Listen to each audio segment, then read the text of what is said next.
喂，來到個印度高級大人嚟啊！呢個中煎麵粉，這些是乾的材料啊，自己看食譜係啊，上面有寫啊，倒下去，我先用手撈一撈，係啊，印度一定係用手啊，撈完再一點橄欖油啊，水，這個優格魚咯，然後用手嚼佢，嘟，我呢個碗太小啊，哇，很印度啊，溫暖，弄到這樣呢，一嚿咁樣稠稠的就可以倒出來油啊，我把那些碎咁樣弄過來啊，你們咁樣往外推，然後咁樣疊起來，然後呢就重複，很簡單。然後我揉了3-4分鐘左右啦，麵團應該這樣啊，不黏啊，稠稠的，然後呢很不滑的啊，把麵團翻去呢個煲裏面，然後拿個靚啲咁樣蓋住啊。結果明天最想讓它放1個小時，最算不用發酵，但是要讓它鬆弛，我也可以提早1天鐘，我把它放好在冰箱。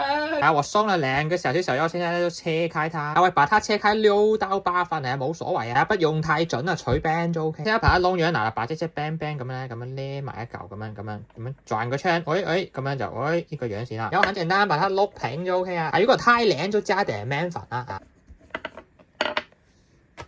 喂，大概這個厚度啦，沒有很薄，跟那些硬幣差不多。我是開這個中火啊，你們怕焦的話呢，就弄這個中小火。我這個中等下煎之前呢，弄點水上去，然後鍋子什麼都不用加。開始有點冒煙呢，水的那邊下去讓它連住。見到開始有些氣泡呢，整個反轉，直接燒高級印度大人來。微焦就可以反過來，完美啊！印度東西不用靚碟啊，隨便碟就 OK。有水的那邊咁樣，然後呢這邊呢微咁樣燒咧，咁就 OK 啊。就趁嘅刷點奶油下去，嘟。